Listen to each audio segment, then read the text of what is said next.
হয় নিশ্চয়কৈ চাওক আমি পুৱাৰে পৰা মহানগৰীৰ বিভিন্ন অংশৰ দৃশ্যাংশসমূহ দেখুৱাই গৈছোঁ।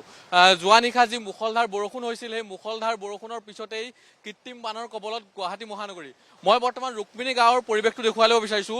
ৰুক্মিণী গাঁৱৰ এই উৰণ সেতু হৈছে উৰণ সেতুৰ দৃশ্যাংশ।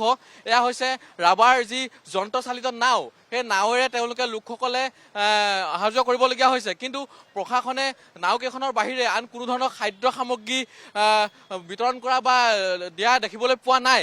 মই কিছু লোক আছে, প্ৰথমে লোকৰ পৰা জানি ল'বলৈ চেষ্টা কৰিম কেনেকুৱা ধৰণৰ কিমান সময়ৰ পৰা আবদ্ধ হৈ আছে আপোনালোকে। হয়, প্ৰথমতে এইটো বুজিব লাগিব এখন চৰকাৰী নাও নহয়, এখন ব্যক্তিগত সংস্থানৰ নাও হয়।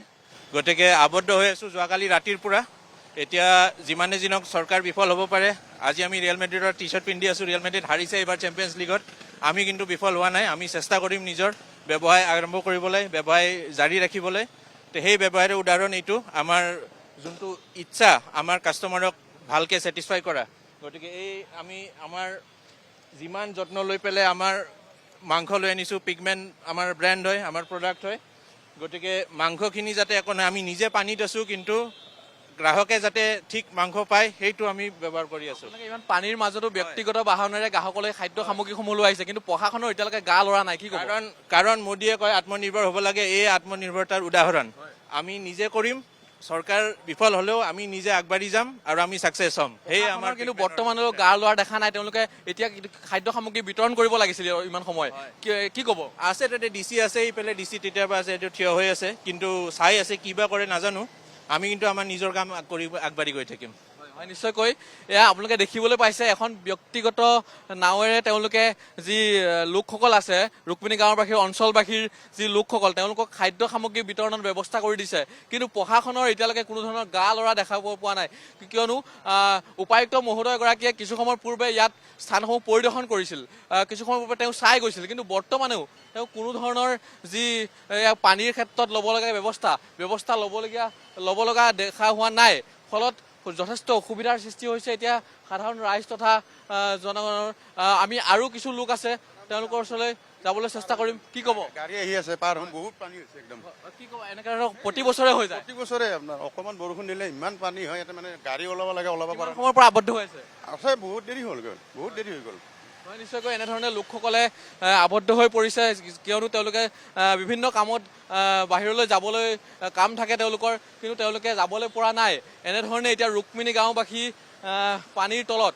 আপোনালোকে দেখিছে মোৰ আঁঠু পৰ্যন্ত পানী। আমি এনেদৰে আঁঠুলৈকে একঁকাল পৰ্যন্ত পানীটো আমি বিভিন্ন ধৰণৰ আপোনালোকক দেখুৱাই আছোঁ দৃশ্যাংশসমূহ। আৰু এটা যদি দৃশ্যাংশ লক্ষ্য কৰে আপোনালোকে, এটা ডাষ্টবিন বুলি ক'ব লাগিব। ডাষ্টবিনত তেওঁৰ আহি আছে, এজন লোক আহি আছে ডাষ্টবিনত। আমি যদি সম্ভৱ হয় দেখুৱাবলৈ চেষ্টা কৰিম দৰ্শকসকলক।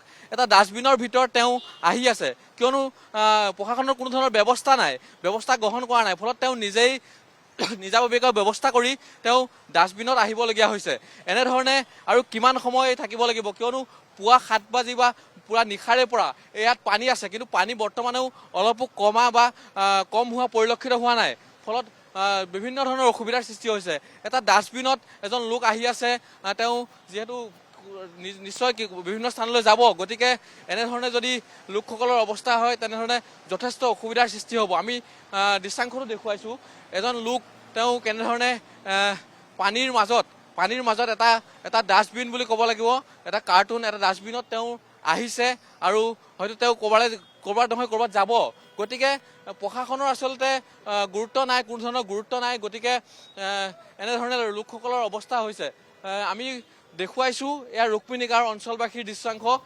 একঁকাল পানী বা এডিঙি পানীত তেওঁলোকে বিভিন্ন স্থানলৈ আহিবলগীয়া হৈছে। প্ৰশাসনৰ লোক ইয়াত আছে, তেওঁলোকে চাই আছে, কিন্তু বৰ্তমানলৈ কোনো ধৰণৰ ব্যৱস্থা গ্ৰহণ কৰা নাই। উন্নয়নৰ এফালে সপোন দেখে, এফালে বিভিন্ন জাক জমকতাৰ উৰণ সেতু নিৰ্মাণ কৰিছে, বিভিন্ন ধৰণৰ লাইট আদি